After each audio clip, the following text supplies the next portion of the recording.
इस वीडियो में हम बात करेंगे आईसीटी के ऑप्टिमल ट्रेडिंग जोन और ऑप्टिमल ट्रेड एंट्री के बारे में।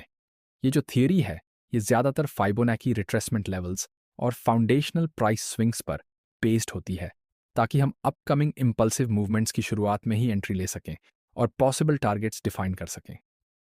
हमने इस ट्रेडिंग मॉडल को सिंप्लीफाई किया है 3 ईजी स्टेप्स में: एनालिसिस फेज, ट्रेड एग्जीक्यूशन और मैनेजमेंट। हम आपको बताएंगे कैसे आप इस कॉन्सेप्ट को market structure, fair value gaps और हायर टाइम फ्रेम के की लेवल्स के साथ कंबाइन कर सकते हो, ताकि एक हाई क्वालिटी ट्रेड लिया जा सके। तो अगर आपको ये इंटरेस्टिंग लग रहा है तो हमेशा की तरह वीडियो को लाइक ज़रूर करना, और अगर चैनल पर नए हो तो सब्सक्राइब भी कर लेना।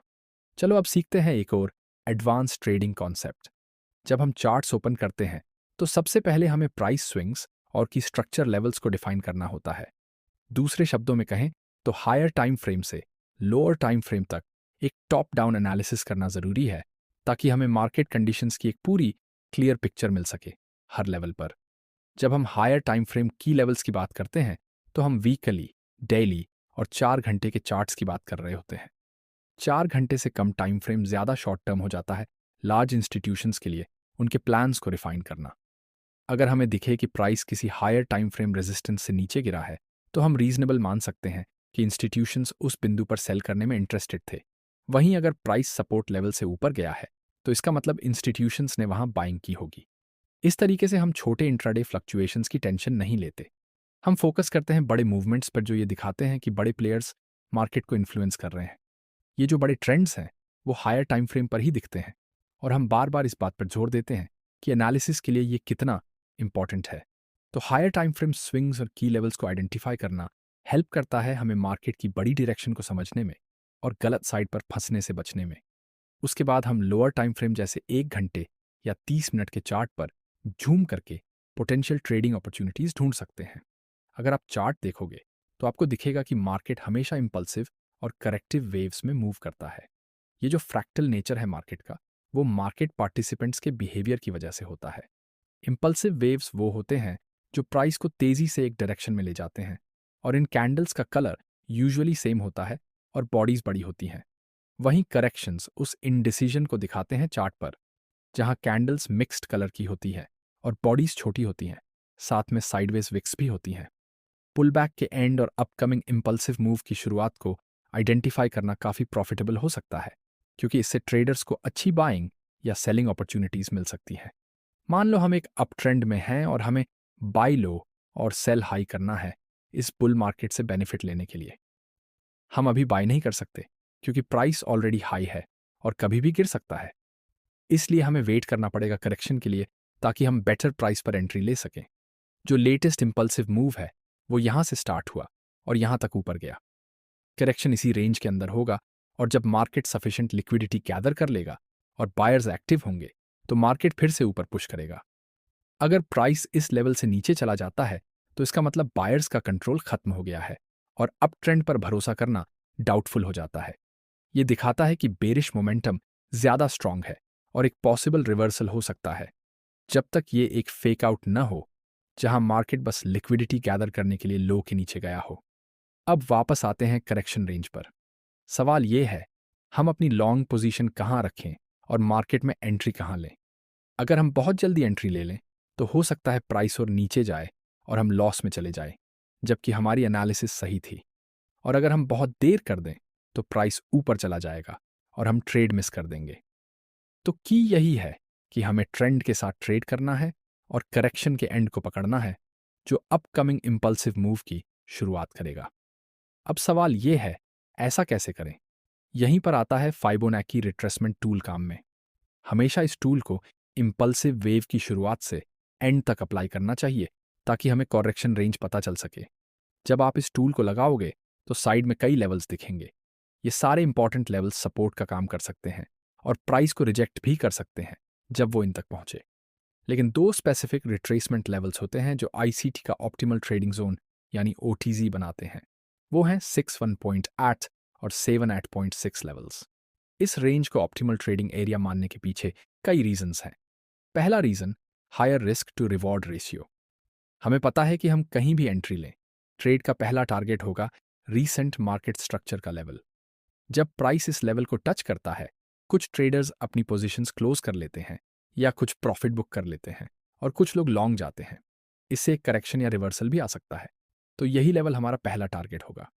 अगर आप ओटीजी में एंट्री लेते हो तो आपका रिस्क टू रिवॉर्ड रेशियो काफ़ी अच्छा रहेगा। हमेशा कोशिश यही रहती है कि हमारा ट्रेड कम से कम 1:2 रिस्क टू रिवॉर्ड रेशियो के साथ हो।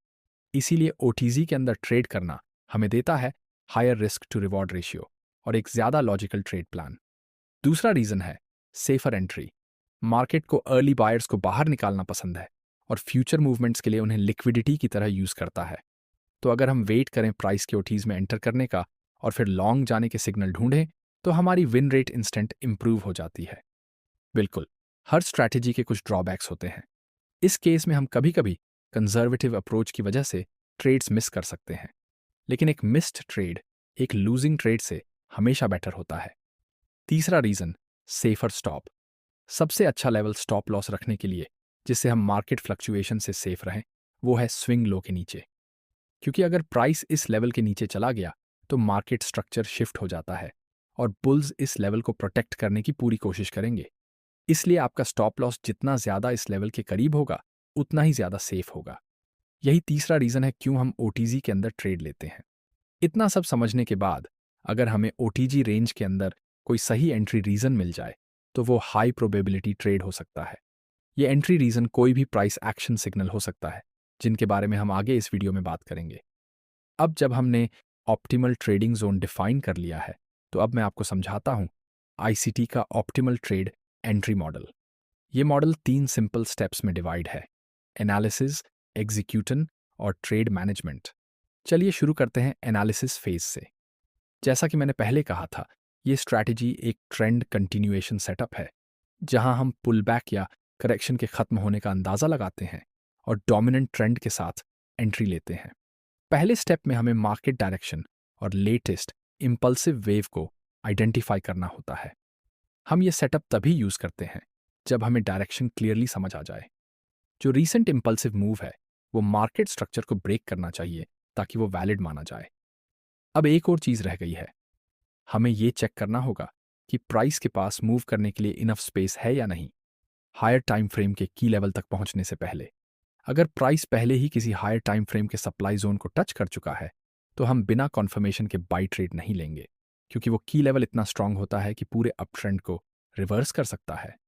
तो जनरली एनालिसिस स्टेप में हम ये 3 चीज़ें देखते हैं: market direction, latest impulsive wave और हायर टाइम फ्रेम की लेवल तक कितनी स्पेस बची है।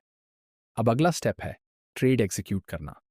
इस स्टेप में हम वेट करते हैं प्राइस के पुलबैक का और फाइबोनाची रिट्रेसमेंट टूल अप्लाई करते हैं इम्पल्सिव वेव की शुरुआत से एंड तक।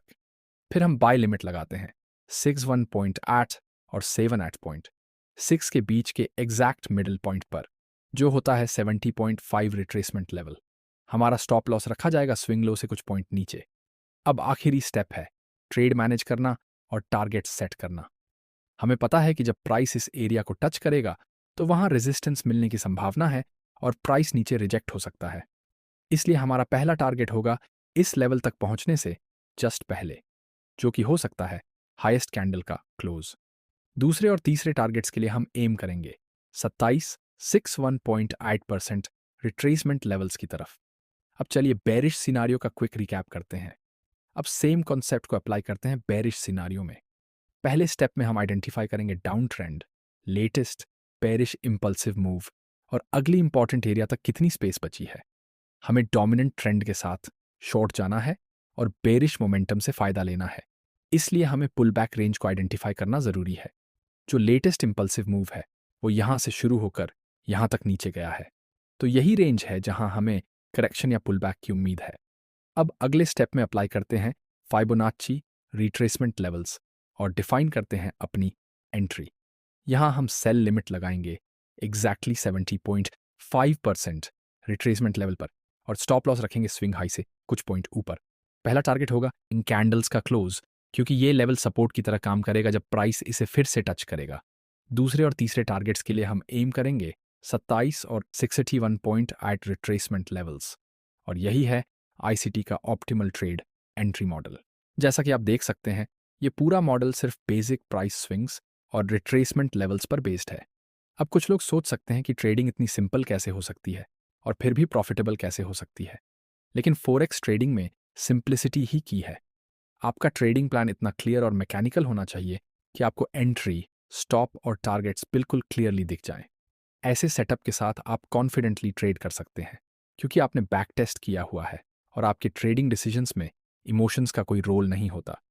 इसलिए आपके बैक टेस्टिंग के रिजल्ट्स रियल मार्केट परफॉर्मेंस से मिलते जुलते होते हैं। अब ये तो था बेसिक मॉडल।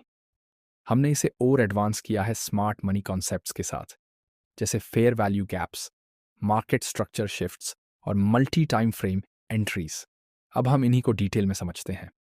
चलिए शुरू करते हैं ऑप्टिमल ट्रेड एंट्री को फेयर वैल्यू गैप्स के साथ कंबाइन करके। यहाँ पर एक साफ अप ट्रेंड है। हम वेट कर रहे हैं एक पुल बैक का, ताकि बेटर प्राइस पर लॉन्ग एंट्री ले सकें।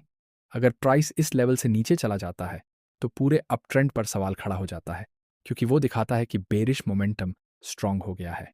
अब यहाँ है हमारा करेक्शन रेंज। इसमें हम रिट्रेसमेंट टूल अप्लाई करके ऑप्टिमल ट्रेडिंग जोन को आइडेंटिफाई कर सकते हैं। अगर आप चार्ट के लेफ्ट साइड को देखें तो आप देखेंगे कि जो लेटेस्ट इम्पल्सिव मूव हुआ था उसने मल्टीपल फेयर वैल्यू गैप्स बनाए थे। इनमें से एक गैप ऐसा है जो डायरेक्टली ओटीजी के साथ अलाइन करता है। जब प्राइस इन जोन्स तक वापस आता है तो ये सपोर्ट की तरह एक्ट करेंगे और प्राइस को वापस ऊपर पुश करने में मदद करेंगे। लेकिन एक ज़्यादा कंजर्वेटिव तरीका ये है कि हम वेट करें कि प्राइस तीसरे फेयर वैल्यू गैप तक रिट्रेस करे और वहीं पर लॉन्ग पोजीशन एंटर करें, क्योंकि ये पॉसिबल है कि प्राइस पहले गैप को सिर्फ लिक्विडिटी ग्रैब के लिए यूज करे और जो लोग वहां लॉन्ग गए उन्हें ट्रैप कर दे। तो समरी में ओटीजी और फेयर वैल्यू गैप्स को कंबाइन करके हमें एक strong supply and demand zone मिलता है और एक हाई क्वालिटी ट्रेड अपॉर्चुनिटी मिलती है। अब बात करते हैं ऑप्टिमल ट्रेड एंट्री को मार्केट स्ट्रक्चर शिफ्ट के साथ कंबाइन करने की। यहां पर पहले एक लंबा डाउन ट्रेंड था, फिर प्राइस ने पहली बार नया लोअर लो बनाने में फेल कर दिया। इसका मतलब है कि सेलर्स की मोमेंटम खत्म हो रही है। इसके बाद प्राइस ने सप्लाई लेवल को ब्रेक किया अपसाइड की तरफ। ये कैरेक्टर चेंज दिखाता है कि अब सेलर्स का कंट्रोल नहीं रहा और रिवर्सल की पॉसिबिलिटी है। जब प्राइस प्रीवियस हाई के ऊपर स्ट्रक्चर को तोड़ देता है तो ये साफ सिग्नल है कि अब बायर्स का पूरा कंट्रोल है। ये एक प्रॉपर मार्केट स्ट्रक्चर शिफ्ट होता है डाउन ट्रेंड से अप ट्रेंड में। अब हमें लॉन्ग एंट्री की अपॉर्चुनिटीज तलाशनी चाहिए ताकि बुल मार्केट का फायदा उठा सकें। अब सवाल ये उठता है, एंट्री कब करें? चाहे प्राइस ऊपर जाने की हाई चांस हो, लेकिन अगर हम गलत प्राइस पर एंट्री करेंगे तो स्टॉप आउट भी हो सकते हैं। इसलिए हम अप्लाई करते हैं प्राइस स्विंग्स और आईसीटी का ऑप्टिमल ट्रेड एंट्री कॉन्सेप्ट। हमारा डायरेक्शनल बायस बुलिश है और अगली इंपॉर्टेंट रेजिस्टेंस लेवल तक अच्छा खासा स्पेस अवेलेबल है। हम लेटेस्ट इम्पल्सिव वेव पर रिट्रेसमेंट टूल अप्लाई करते हैं और बाय लिमिट रखते हैं 70.5% रिट्रेसमेंट लेवल पर। स्टॉप लॉस रखेंगे स्विंग लो से कुछ पॉइंट नीचे और टारगेट सेट करेंगे ट्रेडिंग प्लान के हिसाब से। इस तरह से हम ऑप्टिमल ट्रेड एंट्री और मार्केट स्ट्रक्चर कॉन्सेप्ट्स को कंबाइन करके एक हाई प्रोबेबिलिटी ट्रेड में एंट्री लेते हैं।